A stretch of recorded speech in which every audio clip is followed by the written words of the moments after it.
I used to think Monday morning coffee was bitter because of the roast, until the mug shattered in my hands and the man who called himself stepfather whispered, "You'll keep quiet." He didn't know behind him was the diner's large mirror, and the woman rising from her seat, recorder already running, the woman he'd dismissed for 12 years. This isn't about a slap. It's about how a practiced bully hung himself with greed, and how I pulled the rope using law, numbers, and one perfectly timed mirror angle. If you think family means endurance, listen to the end. Endurance doesn't save you from fire. It just thickens your skin enough to carry coals. My name is Lena Hart, and I've spent the last 12 years watching a man destroy everything he touches while wearing a $3,000 suit. I'm 33, a compliance auditor at Northlight Buildcos, and until 6 months ago, I thought numbers were just numbers. Now I know they're breadcrumbs, and Calvin Brooks, my stepfather and our CFO, has been leaving a trail straight to federal prison. The Harbor Diner sits on Route 47, halfway between Bridge Lakes downtown and the industrial district where Northlight's headquarters squat like a concrete toad. I chose it for our meeting because of 3 things: the corner booth, the security camera, and the wall-to-wall mirror behind the counter that lets you see who's walking in before they see you. I'd been living in my mother Marjorie's suburban ranch house since my divorce finalized. Moving back home at 33 wasn't the plan, but neither was discovering my ex-husband's gambling addiction had drained our savings. The irony wasn't lost on me. I audit financial compliance for a living, yet missed the red flags in my own bedroom. Calvin never let me forget it. "You can't even manage your own husband's spending," he'd said at Sunday dinner, sawing into his steak. "And you think you can question my allocations?" But I could, and I did. The irregularities started small. A $50,000 variance here, a backdated approval there. Construction companies bleed money in legitimate ways. Weather delays, material shortages, labor disputes. But Northlight's bleeding followed a pattern. Every infrastructure contract over $5 million showed the same symptoms: inflated concrete orders, mysterious consulting fees, subcontractors with addresses that led to strip malls and storage units. That morning, I'd printed everything. 3 months of forensic accounting condensed into a single folder labeled Alder Bridge Project, Supplemental Review, $8.7 million in duplicate consultancy fees, all approved by Calvin's digital signature during a 2-week period when he was supposedly touring our Portland sites. The bell above the diner door chimed at exactly 7:15 a.m. I didn't look up from my coffee. Black, no sugar, because I needed my senses sharp. In the mirror, I watched Calvin navigate between tables, his cologne preceding him like a toxic spill warning. Behind him, 3 booths back, Avery Quinn of the Midland State Anti-Corruption Bureau sat with her own coffee, looking like any other early morning professional. I'd asked her to be here, suggested she might find the morning's conversation educational. "Lena," Calvin slid into the opposite seat, his Yale class ring clicking against the Formica table. "This couldn't wait for the office?" I pushed the folder across to him. Page 7, the Ridge and Pike invoices. He flipped through it with the practiced nonchalance of a man who'd talked his way out of tighter spots, but I saw his jaw tighten at the highlighted entries. "Clerical confusion," he said. "You know how these contractors are. Probably submitted twice by mistake. Through 2 different approval channels? With sequential check numbers? Paid to an LLC registered to a motel address?" His hand tightened on his coffee mug. "You're overstepping, little girl. Just like you did with that husband of yours. No wonder he ran. Let's focus on the $8.7 million, Calvin." "There is no $8.7 million. His voice dropped to that whisper I remembered from childhood, the one that preceded Mom locking herself in her bedroom. "There's a confused woman having a breakdown, making accusations she can't prove, about things she doesn't understand." I pulled out my phone, showing him the metadata logs. "Every approval traced back to your credentials, every transfer initiated from your workstation, even the ones logged while you were in Montana. Funny how technology works." The mug in his hand trembled. Coffee sloshed. Then, in one swift motion, he slammed it down. The ceramic exploded, sending shards across the table. One caught my palm as I instinctively raised my hand. Blood welled up, mixing with spilled coffee. "You'll keep quiet," he hissed, leaning across the wreckage.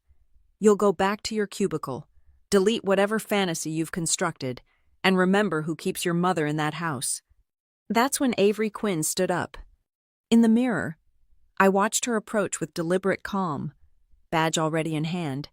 Calvin was still leaning forward, his face inches from mine, when her reflection appeared behind his. "Mr. Brooks, I'm Investigator Quinn with MSXB. I think we should talk about Ridge and Pike Consulting." The color drained from his face like water from a broken dam.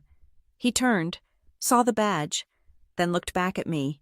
In his eyes, I saw the exact moment he understood. The meeting, the location, the mirror.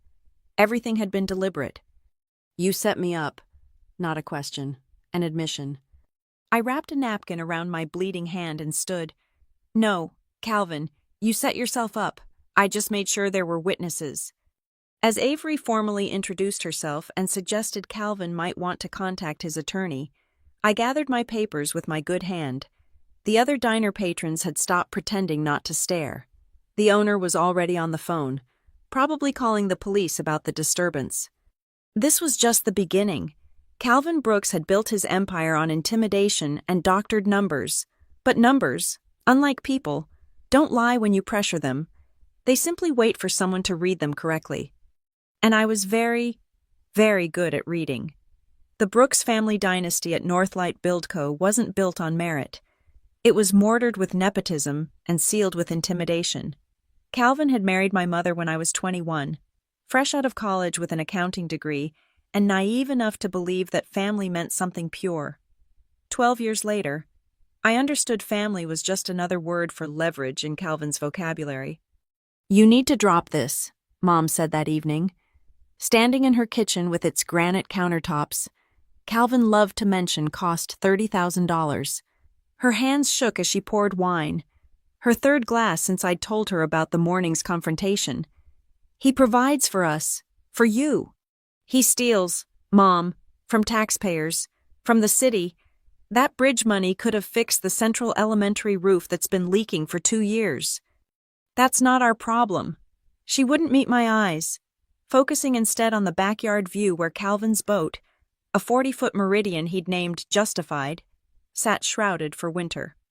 Besides, every company has its irregularities. You don't understand how business works at that level. But I did understand. I understood how purchase orders got split to stay under the $50,000 threshold, requiring competitive bids. How concrete invoices showed delivery for 500 yards when project reports documented 350. How a web of LLCs could make $8.7 million disappear into consulting fees for companies that existed only on paper. At Northlight, Calvin had constructed his own ecosystem. The board of directors included his golf buddies and a senator's widow who attended one meeting a year from her winter home in Scottsdale. His stepson Gavin, my stepbrother who'd failed out of engineering school twice, held the title of senior project manager despite never setting foot on a construction site before age 28. "Gavin's learning the business," Calvin would say when anyone questioned the appointment. "Family companies nurture family talent." Except Gavin's talent consisted of signing whatever Calvin put in front of him and spending his $200,000 salary on sports cars and ski trips. The real project management fell to underpaid assistants who couldn't afford to complain. The Monday after the diner incident, I arrived at work to find my office access restricted. A post-it note on my keyboard read, "CHR, urgent." Patricia from Human Resources, a nervous woman who'd worked there for 15 years, couldn't meet my eyes. "There have been concerns raised about your stability, given your recent personal struggles." My divorce was 6 months ago. Yes, but coupled with these paranoid accusations. Paranoid? I pulled out my phone, showing her the photo of my bandaged hand.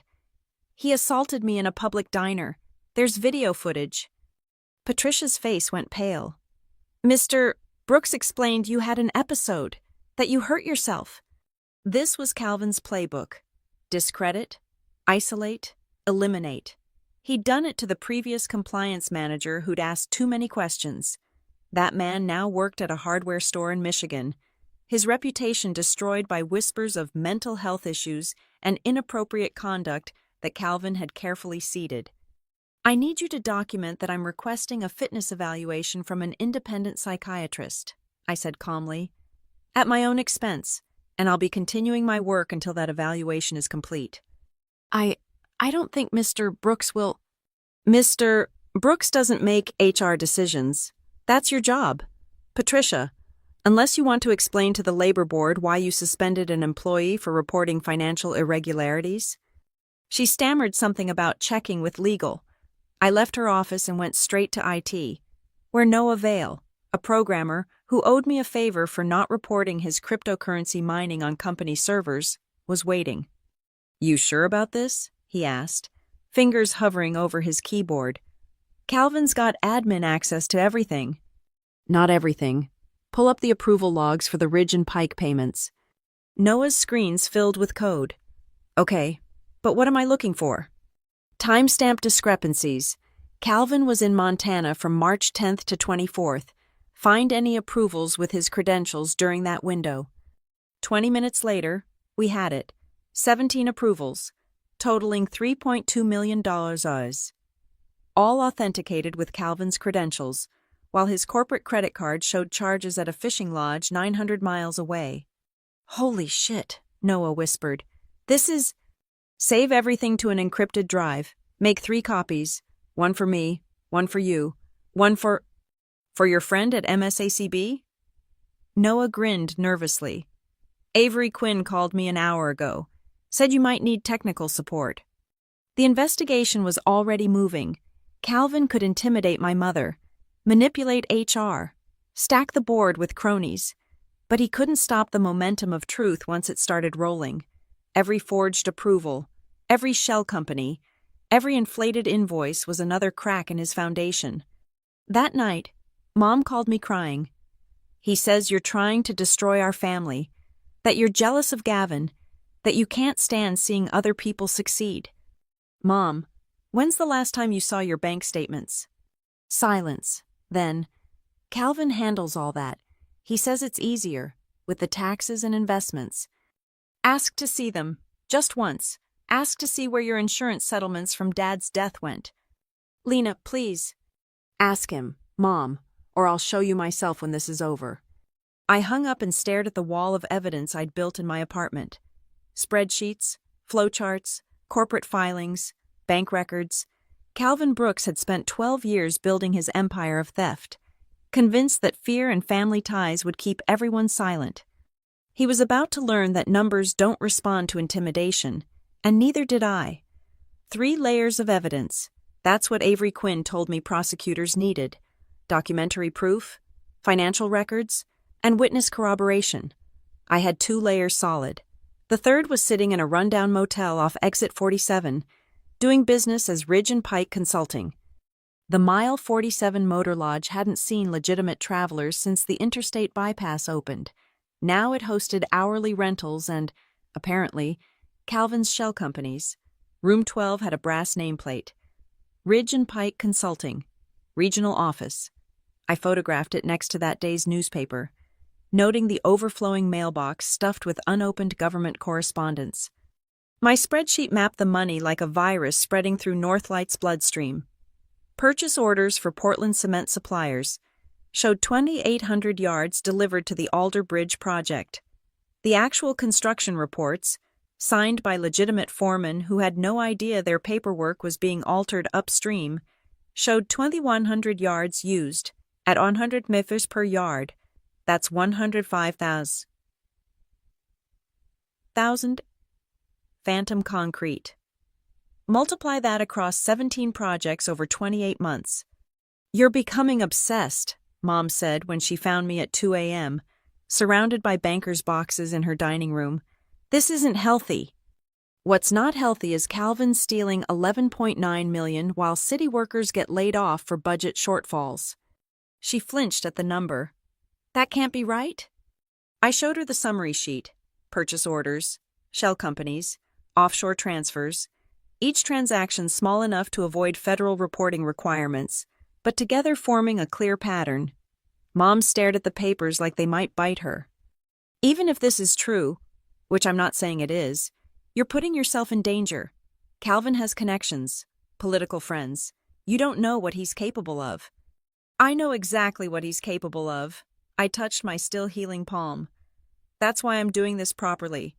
Legal channels, documentation, no vigilante nonsense. Noah called the next morning, voice tight with worry. Calvin's trying to access your files remotely. I've blocked him, but he's getting suspicious. Also, he paused. He's been downloading employee records, including yours, personal stuff, home address, emergency contacts, medical insurance claims. Let him dig. What's he going to find?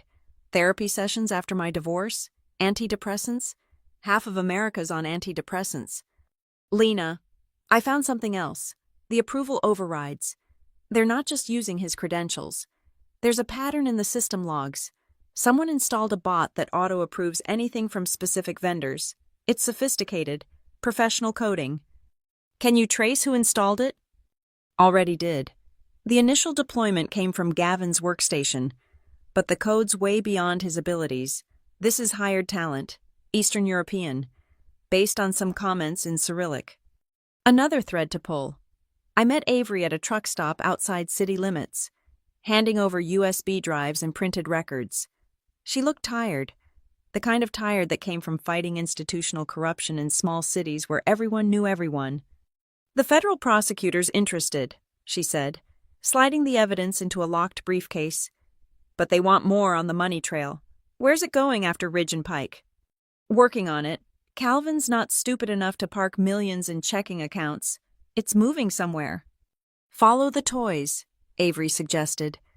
Men like Calvin can't resist showing off. Boats, cars, real estate. They always need to display their success. She was right. I started pulling property records, vehicle registrations, investment accounts, but the real breakthrough came from an unexpected source. Gavin's Instagram, my stepbrother, who couldn't manage a construction project, had somehow acquired a $400,000 Lamborghini and a condo in Aspen. His posts, geotagged and time-stamped, created a perfect timeline of sudden wealth. Calvin tried a new approach the following week. I found a letter on my desk, hand-delivered, no postal markings. Inside, a single paragraph on Northlight letterhead. The board has authorized a special retention bonus for your years of dedicated service, $50,000, deposited immediately upon signing the attached non-disclosure agreement regarding all company operations and financial matters. Beneath it, a contract that would silence me forever. I photographed both documents and added them to my evidence file. Attempting to buy silence was just another form of confession. That evening, while compiling the final data set, I found it, buried in the Ridge and Pike corporate filings, a single line listing secondary ownership. Marston Family Trust, administered by Kellner and Associates, LLC. Kellner was Calvin's personal attorney, the same lawyer who'd handled his marriage to my mother, who'd structured the prenuptial agreement that left her financially dependent, who'd incorporated Gavin's holding companies for his new toys. The money wasn't just stolen, it was being positioned, washed through construction projects, filtered through shell companies, and parked in a trust that Calvin controlled but didn't technically own. If Northlight went down, if criminal charges landed, the Marston Trust would remain untouchable. Calvin's golden parachute, woven from concrete that was never poured and services never rendered. I printed everything, 3 copies, plus digital backups on encrypted drives stored in separate locations, one set for Avery, one for the federal prosecutor, one for insurance, because Calvin was right about one thing. I didn't know all his connections, but I knew mine, and more importantly, I knew the numbers. Numbers don't lie, they don't take bribes, they don't care about political connections or family pressure. They sit there, patient and immutable, waiting for someone to add them up correctly. $11.9 million. That was the price of Calvin's arrogance.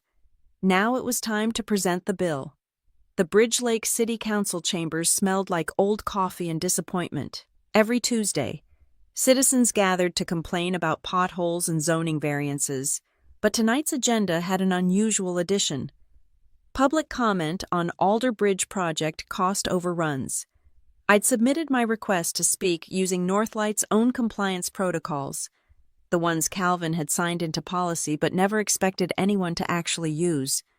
"This could ruin your career," Noah whispered, leaning close to me in the gallery. "You realize that, right?" "What career? The one where I pretend not to see millions disappearing? Where I cash paychecks funded by theft?"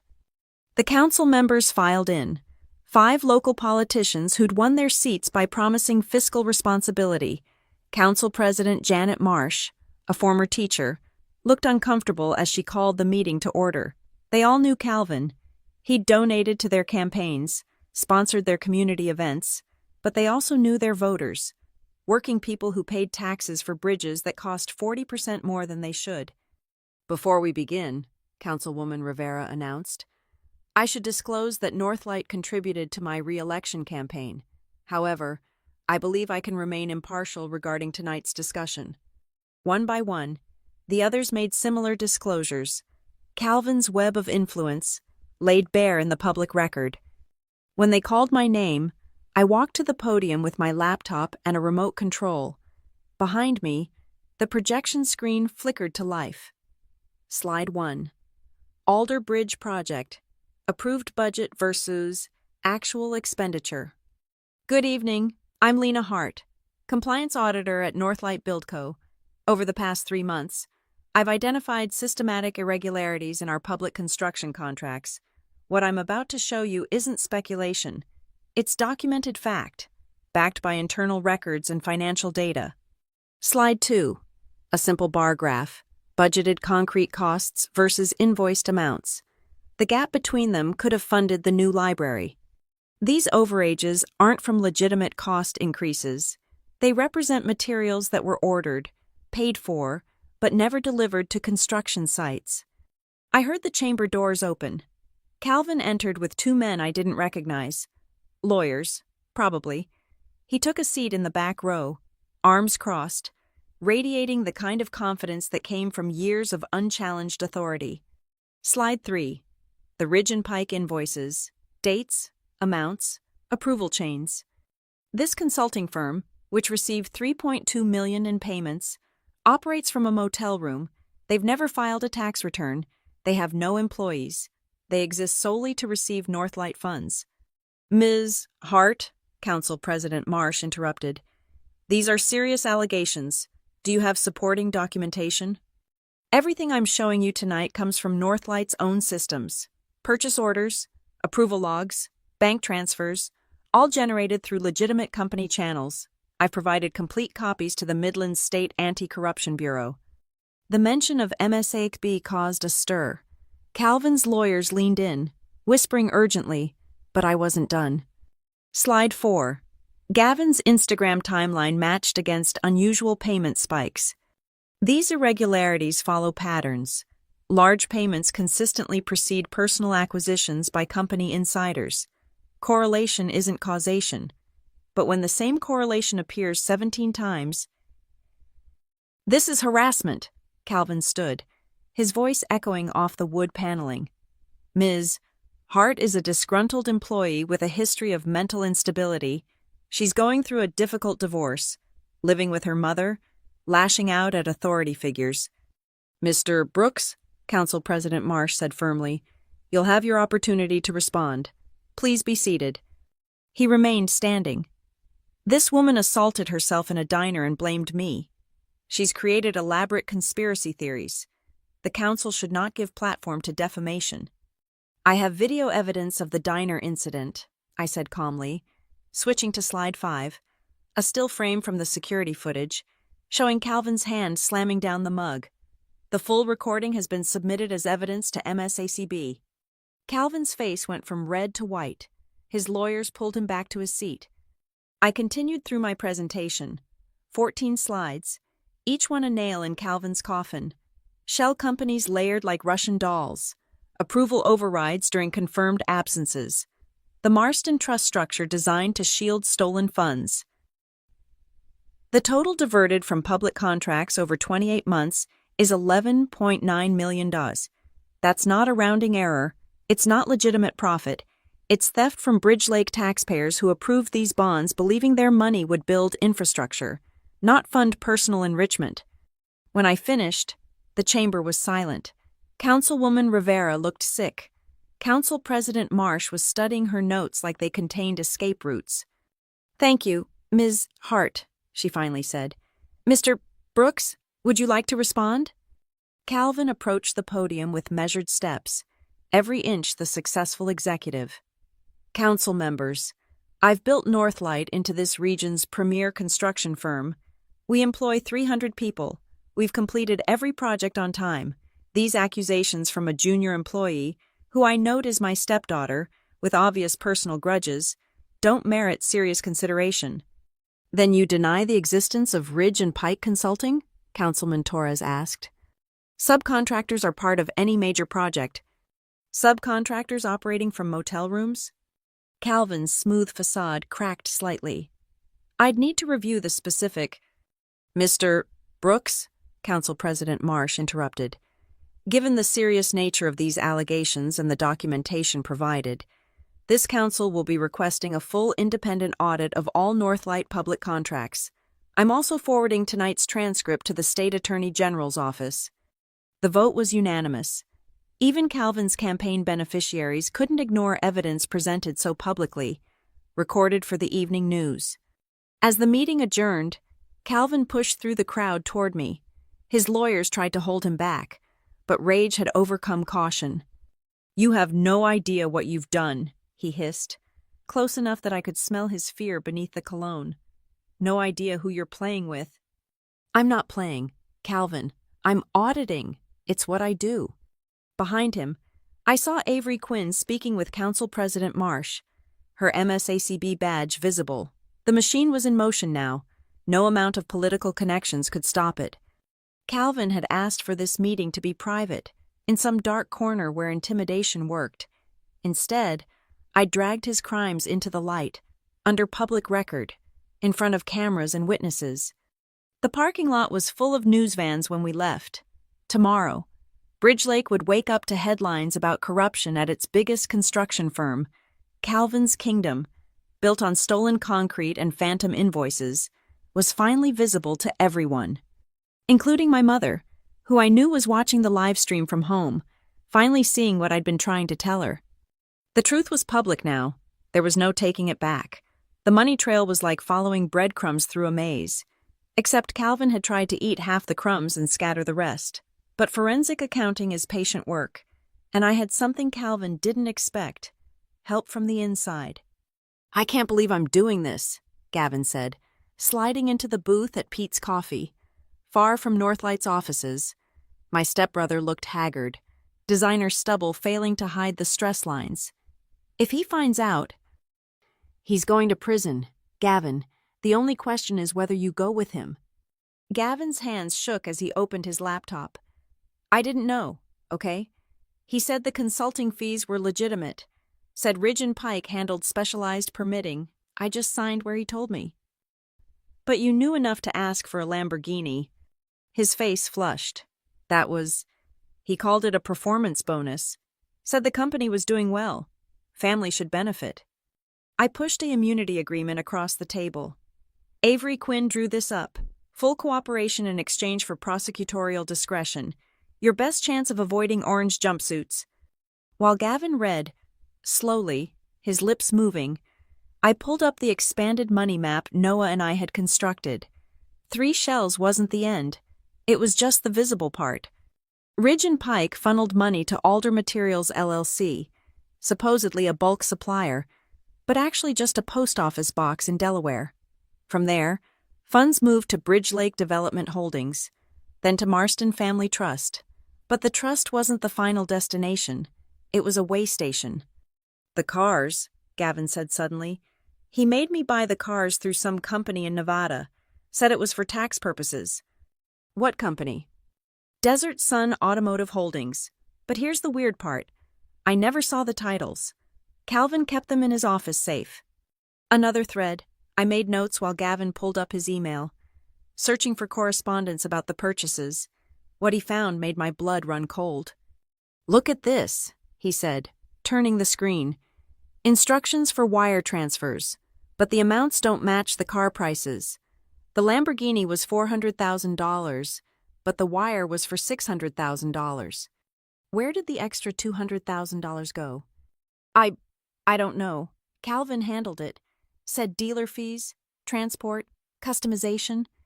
But I knew the overage was Calvin's personal skim. Wash through luxury purchases. Buy a car for $400,000. Claim it cost $600,000. Pocket the difference. Multiply that across boats, cars, real estate. Suddenly the theft doubled. Avery met us 2 hours later, bringing a forensic accountant named Derek Huang, who specialized in untangling financial fraud. He studied our documents with the intensity of a surgeon examining x-rays. "This is sophisticated," Derek said, "but there's a pattern. Look." He pulled up a calendar. Marking dates. Major transfers always happen on Thursdays. Why? Because international banks process on Fridays. Gives him a weekend buffer before anyone notices. International? I leaned forward. The money's leaving the country? Endgame always involves offshore accounts. But here's where your CFO got sloppy. Derek highlighted a series of small transfers. These look like tests. $9,999 amounts to avoid reporting requirements. They're probing different banks, looking for the path of least resistance. He traced the test transfers to their destinations: Cayman Islands, Switzerland, Cyprus, but one stood out: a bank in Malta that had received a dozen test transfers, then a massive $2.8 million payment. Malta has banking secrecy laws, Derek explained, but they also have mutual legal assistance treaties. If we can prove the money originated from theft, we can freeze it, Avery finished, maybe even recover it. Gavin had gone pale. Calvin's planning a trip to Malta. Said it was for a construction conference. But when? Next month. He booked first-class tickets for him and his lawyer. The exit strategy. Calvin knew the walls were closing in after the council meeting. He was preparing to run, leaving my mother, Northlight, and Bridge Lake to deal with the wreckage. That night, I worked with Derek to create the definitive money map. Every shell company, every transfer, every hidden connection. The visualization looked like a spider web with Calvin at the center and $11.9 million scattered across the strands. But the real revelation came from cross-referencing the Malta transfers with Northlight's project timeline. The biggest transfers coincided with certificate of completion filings, the moment when projects were officially finished and final payments released. Calvin wasn't just stealing from ongoing projects, he was timing his theft to match legitimate business milestones, making it harder to detect. "There's more," Derek said, pulling up another screen. "Your stepfather's been busy. These shell companies? They're bidding on future projects. He's positioning them to win contracts after Northlight collapses. He'll destroy the company, walk away with millions, then rebuild under a new name." The sheer audacity took my breath away. Calvin wasn't just a thief. He was a parasite preparing to jump to a new host. I compiled everything into a single encrypted file. The Calvin Brooks financial empire, 47 shell companies across 6 countries, bank accounts containing stolen taxpayer money, a trust structure designed to survive criminal prosecution, and at the heart of it, one man who'd spent years perfecting the art of legitimate-looking theft. "What now?" Gavin asked. He'd been silent for the past hour, absorbing the magnitude of his stepfather's crimes. "Now we make sure he can't run," Avery said. "Judge Martinez is reviewing our freeze order request tonight. By morning, every account connected to Calvin Brooks will be locked." "He'll know it was me," Gavin whispered. "When he can't access the money, he'll know I talked." "You did the right thing," I told him. Finally, as we left the coffee shop, I thought about Calvin's Thursday transfer pattern. Today was Wednesday. If pattern held, he'd try to move money tomorrow, only to find every avenue blocked. The spider was about to discover his own web had become a trap. My mother called at 3 a.m., her voice barely a whisper. "Lena, please come over. Bring those papers you mentioned, the bank statements." I found her in the kitchen, still in her robe, surrounded by boxes from the basement. Calvin's home office door stood open, a space I'd never seen unlocked in 12 years. "He left for an emergency board meeting," she said, not looking up from the documents spread across the granite counter. "Forgot to lock it, or maybe I picked the lock. I watched a YouTube video." This was not the submissive woman who'd spent years deferring to Calvin's financial expertise. This was someone finally waking up. "Mom, what are you—" 17 years, she interrupted, holding up a faded document. 17 years since your father died. The life insurance was $2 million. I remember because the number seemed impossible. Calvin said he'd invest it, make sure we were secure. She pushed a bank statement toward me. The account balance showed $43,000. He said the market crashed, bad investments, said we were lucky to have anything left. Her laugh was bitter. "But look at this." Another paper, a transfer record from 6 months after Dad's death. $1.8 million moved to an account at Kellner and Associates, Calvin's law firm. From there, the trail went cold, but I recognized the pattern. The same laundering system he'd perfected at Northlight had started with my father's death benefit. "Mom, I'm so sorry." "Don't." She stood straighter, years of practiced submission falling away. "I need to show you something else." She led me to Calvin's office. Legal books lined one wall. Awards and photos covered another. The desk was pristine except for a single folder marked Exit Strategy. Inside, plane tickets to Malta, property listings for beachfront villas, bank statements for accounts I hadn't discovered, and a draft divorce filing, dated next week, with financial disclosures showing my mother's net worth as negligible. "He was going to leave me with nothing," she said. "After everything, after I believed him, defended him, chose him over my own daughter's warnings. We can stop him, Mom. The accounts are being frozen as we speak." She shook her head. "Not all of them. Look." She'd found a hidden panel in his desk. Cliché, but effective. Inside were bearer bonds, cryptocurrency wallets, even gold coins. Calvin's paranoia had led him to diversify beyond digital theft. "We need to document everything," I said, pulling out my phone. "Photograph it all before—" The front door slammed. Calvin's voice boomed through the house. "Marjorie, where are you?" Mom grabbed my hand. "He knows about the freeze orders, the board meeting. They must have told him." Footsteps on the stairs. Mom quickly closed the panel, but left the folder open on the desk. When Calvin appeared in the doorway, his face was mottled with rage. "You," he snarled at me, "get out of my house." "It's my mother's house, too." "Not for long." He turned to Mom. "Pack a bag. We're leaving for Europe tonight.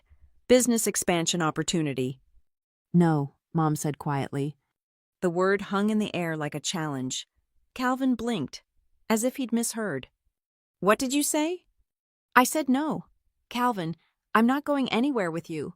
She picked up the divorce filing. "Especially since you were planning to leave me behind anyway." His facade cracked completely. The successful businessman dissolved, revealing something desperate and cornered.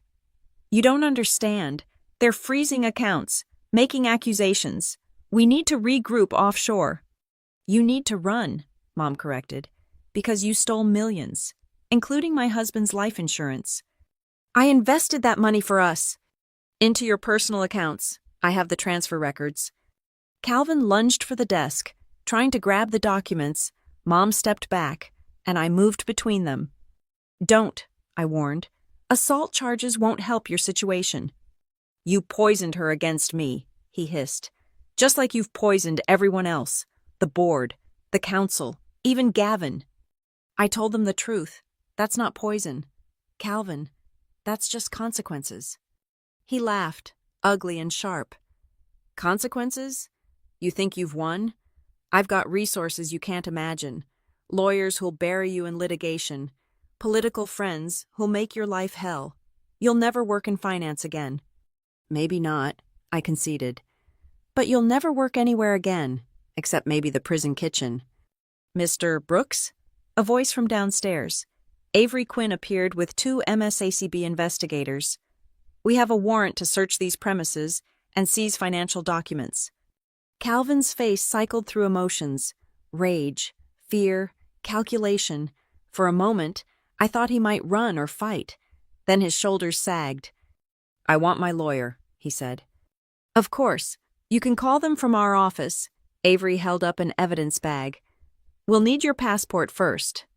As they led Calvin away, he turned back once, not to me, but to my mother. 17 years, Marjorie. I gave you everything. Mom's response was devastating in its simplicity. You gave me nothing that was yours to give. After they left, we sat in the kitchen while investigators methodically photographed and cataloged Calvin's office.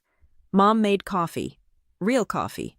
Not the expensive imported blend Calvin demanded. What happens now? She asked. Lawyers, accountants, probably therapists. I squeezed her hand. But first, we get your money back. Every penny he stole. It won't bring your father back. No, but it'll mean Calvin didn't profit from his death. That's something. Mom pulled out a business card. Lila Brooks, the attorney she'd consulted without Calvin knowing. I called her last week, after the council meeting. She specializes in financial abuse cases. My mother, planning her own escape while Calvin planned his. We'd both been documenting, preparing, waiting for the right moment.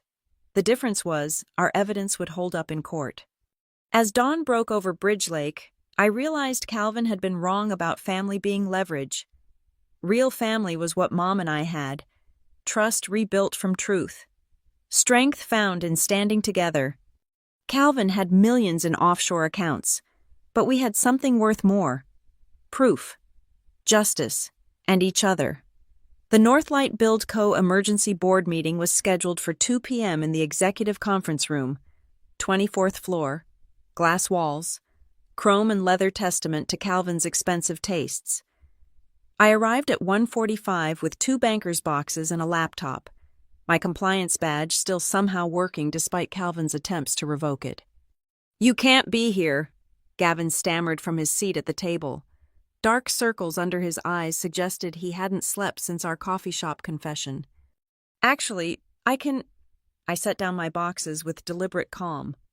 Section 47 of the corporate bylaws requires the chief compliance officer to attend any meeting discussing financial irregularities. Calvin wrote that rule himself. Ironically, board members filed in, each looking like they'd swallowed something sour. These were Calvin's people. Golf buddies, campaign donors, carefully selected yes-men. But fear had a way of loosening loyalty. Federal investigation tended to focus priorities. Where's Calvin? Asked board chairman Harold Morrison, a silver-haired banker who'd rubber-stamped every inflated budget. In custody, said Northlight's general counsel, Patricia Wynne, her voice tight. The Midlands State Anti-Corruption Bureau arrested him this morning. His assets are frozen pending investigation. All of them?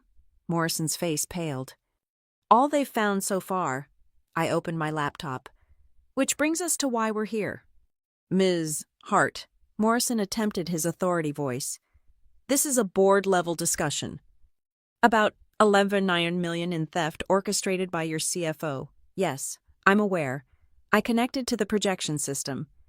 Gentlemen, lady, what I'm about to show you will determine whether Northlight survives as a company or becomes a case study in corporate corruption. The first slide appeared. Our money map. Updated with the latest findings. 47 shell companies branched across the screen like cancer cells. Jesus Christ, someone whispered. Each node represents a false entity receiving Northlight funds. The highlighted paths show money flow. Notice how they all eventually lead to accounts controlled by Calvin Brooks, his attorney, or his stepson. Gavin sank lower in his chair. This is just from preliminary investigation, I continued. MSACB believes the total might exceed $15 million over 5 years. $15 million? Morrison stood, then sat again. The company can't survive that kind of loss. We'll be bankrupt. Not necessarily. I clicked to the next slide. But survival requires immediate action and complete transparency. Behind me, the conference room door opened. Avery Quinn entered with Derek Huang and two other MSACB investigators, but the real surprise followed them.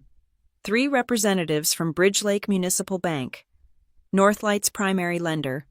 "What is this?" Morrison demanded. "This," said Janet Marsh, the bank's senior vice president, "is your opportunity to avoid criminal charges for negligent oversight." The room erupted, board members shouting about lawyers, rights, ambush tactics. I let them panic for 30 seconds, then whistled, sharp and loud, a skill learned from years of construction site visits. "Enough. You have 2 choices." I held up one finger. Option 1. Continue protecting Calvin, claim ignorance, hire lawyers, and watch Northlight dissolve while you're investigated for complicity. Second finger. Option 2. Full cooperation, complete audit, recovery of stolen funds, new leadership, the company survives. You avoid prosecution. And maybe Bridge Lake gets its bridge money back. "This is extortion," Morrison blustered. "No," Avery corrected. "Extortion is what Calvin did. Threatening employees, bribing officials, stealing public funds. This is consequence management." I pulled up the audio file on my laptop. "Before you decide, you should hear something." Calvin's voice filled the room, recorded during a meeting I'd secretly captured weeks ago. "The board won't ask questions. Morrison owes me for that SEC issue in 18. Thompson needs my donations. They're sheep, and sheep don't question the shepherd." Thompson, a portly real estate developer, went red. "That son of a bitch." "He played you all," I said. "Used your greed, your connections, your apathy. But here's the thing. You were negligent, not criminal. That can change if you don't act now." Janet Marsh stepped forward. "The bank is prepared to maintain Northlight's credit lines if, and only if, new leadership is installed immediately. We also require full cooperation with asset recovery efforts." "Who would even take over?" Morrison asked weakly. "Calvin's corrupted half the senior staff." "Actually," Patricia Wynn spoke up, "I've been preparing a transition plan. Margaret Chen from our Denver office. No connection to Calvin. Spotless record. Former federal prosecutor. She's willing to serve as interim CEO." I hid my smile. Patricia and I had discussed this possibility after the council meeting. Always have a solution ready when you present a problem. "We'll need a new CFO too," someone said. "Emma Rodriguez from the Municipal Bond Authority," Patricia responded. "She's been tracking our irregularities independently. Seems appropriate to bring in someone who understands public funds." The board looked beaten. These men who'd strutted through Bridge Lake like kings were reduced to what they'd always been. Calvin's pawns, dispensable when the game turned bad. "All in favor of complete cooperation and leadership transition?" Patricia called for the vote. 7 hands rose slowly. Morrison was last, his family ring catching the light as he surrendered. "Motion carried." Patricia turned to me. "Ms. Hart, we'll need your evidence files transferred to the new leadership team." "Already prepared," I gestured to my boxes. "Physical documents and digital copies. Chain of custody documented. Every transaction traced." As the meeting dissolved into logistics, lawyers called, resignations drafted, press statements prepared, I packed up my laptop. Gavin caught my arm at the door. "Lena, thank you for giving me a chance to make it right." "You're not right yet," I told him. "But it's a start." I left them to sort through the wreckage. In the elevator, Avery smiled grimly. "Think they'll actually reform? Under federal monitoring? With new leadership? Maybe." I watched the floors count down. Either way, Calvin's empire is finished. The lobby was full of reporters when we reached ground level. News traveled fast in Bridge Lake. Tomorrow's headlines would scream about corruption, arrests, corporate upheaval. But tonight, evidence would be processed, accounts would be frozen, assets would be cataloged, and somewhere in Malta, A beachfront villa would remain forever empty, waiting for an owner who'd never arrive. The mirror in the harbor diner had shown Calvin who stood behind him. Now the whole city could see. The federal courthouse in downtown Bridge Lake had seen its share of drama, but nothing quite like the circus surrounding Calvin Brooks' bail hearing. News vans lined the street. Protesters held signs reading "Our taxes, his yacht," and "Brooks cook the books." I pushed through the crowd with Mom and our lawyer, Lila Brooks, no relation to Calvin, as she enjoyed pointing out. Inside courtroom 4B, Calvin sat at the defendant's table in an orange jumpsuit that cost considerably less than his usual Armani. His attorney, Kellner himself, looked like he'd aged a decade in 3 days. Hard to maintain composure when your own financial crimes were being investigated alongside your clients. "The United States requests remand without bail," the federal prosecutor announced. "Mr. Brooks has significant offshore assets and demonstrated flight risk. We've identified accounts in Malta, Cyprus, and the Cayman Islands totaling approximately $8.7 million. Only $8.7 million. They hadn't found it all yet, but they would." Judge Martinez, a no-nonsense former public defender, reviewed the charges. Wire fraud, money laundering, theft of public funds, conspiracy. "Mr. Kellner, does your client wish to enter a plea?" "Not guilty, Your Honor. My client is a respected businessman who stole $11.9 million from construction projects funded by municipal bonds," the prosecutor interrupted. "We have documentary evidence, witness testimony, and Mr. Brooks on recording discussing the crimes." The recording from the diner, my small moment of foresight, had become a prosecutorial anchor. "Bail is denied," Judge Martinez ruled. "The defendant will remain in custody pending trial." Calvin's facade finally shattered completely. As marshals prepared to lead him away, he turned to the gallery, searching until his eyes found mine. "You destroyed everything," he called out. "Your own family." "No, Calvin," I said, loud enough for the court reporter to capture. "You destroyed everything. I just did the math." Outside the courthouse, Avery Quinn waited with Derek Huang and a woman I didn't recognize. Older, sharp-suited, radiating federal authority. "Lena Hart? I'm Assistant Director Sarah Coleman, FBI Financial Crimes Division. Your work on this case is exceptional. We've been tracking similar schemes in 6 other states. Your forensic model is helping us identify patterns we missed." "Just doing my job," I said, though my heart raced. The FBI, my spreadsheets had caught federal attention. "Actually," Coleman continued, "that's what I wanted to discuss. We have an opening for a forensic accountant specializing in public corruption cases. Interested?" Mom squeezed my hand. 6 months ago. I'd been a divorced woman living in her childhood bedroom, trapped under Calvin's thumb. Now the FBI was recruiting me. "Can I think about it?" "Of course, but don't think too long. We have a lot of Calvin Brookses out there." That evening, Bridge Lake threw an impromptu celebration. Not officially, just citizens gathering at Harbor Park, sharing coffee and stories about construction projects that might finally be completed properly. The new Northlight leadership had already pledged full restitution and transparent bidding. Noah found me by the fountain, grinning. "So, heard you might be going Fed. Remember us little people when you're taking down international crime syndicates?" "First, I need to finish something."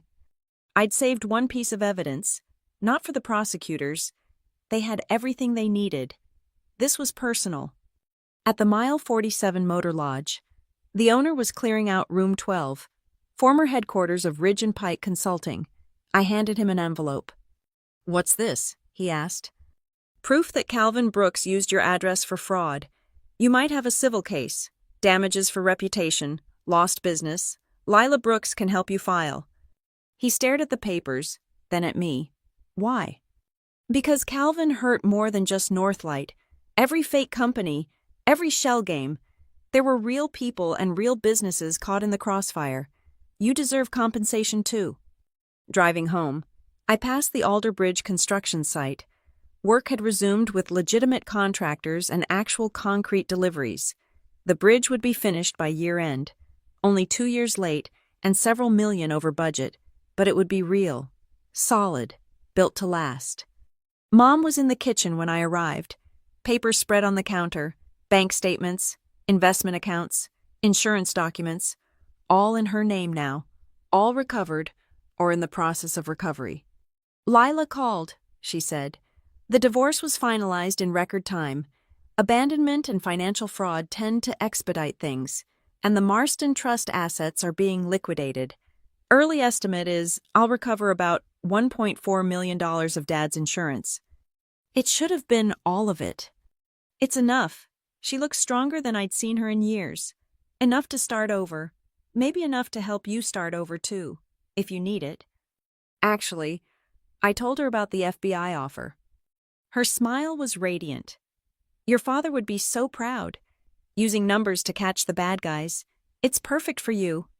That night, I sat in my room with the physical evidence boxes, now just historical artifacts of Calvin's greed. Somewhere, he was lying on a narrow jail cot, his offshore accounts frozen, his reputation destroyed, his family empire in ruins, maximum security until trial, then likely 20 years in federal prison, maybe more if they found all the shells. I thought about his words at every family gathering. Blood is blood, but money is power. He'd been half right. Money was power. The power to corrupt, to control, to destroy. But he'd missed the other truth. Numbers don't lie. Evidence doesn't care about blood. And justice might move slowly, but it does move. My phone buzzed. A text from Avery. Celebration drinks tomorrow? The whole team wants to toast the woman who brought down Calvin Brooks. I smiled, typing back, first round's on me, but someone else is buying after that. I'm unemployed, remember? Not for long, though. Coleman had left her card, and I'd already decided to call. There were more Calvins out there, more stolen millions hidden in shell companies and offshore accounts. More mirrors needed to show what lurked behind the expensive suits. Calvin thought he was untouchable because he owned the people around him, but he never owned the numbers, and in the end, the numbers were all that mattered. The coffee at the Harbor Diner still tasted bitter, but now I knew it wasn't the roast.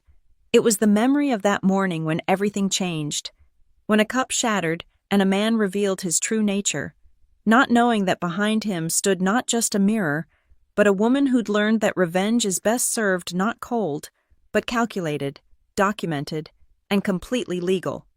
Calvin's empire fell not with violence or drama, but with spreadsheets and bank records. And that, I thought as I closed the evidence box, was the most satisfying ending of all. Thank you so much for listening to this story. I'd love to know where you're listening from. Drop a comment below and let's connect. If you enjoyed this tale of justice served by the books, please subscribe to the channel and share your thoughts. What would you have done in Lena's situation? Let me know in the comments.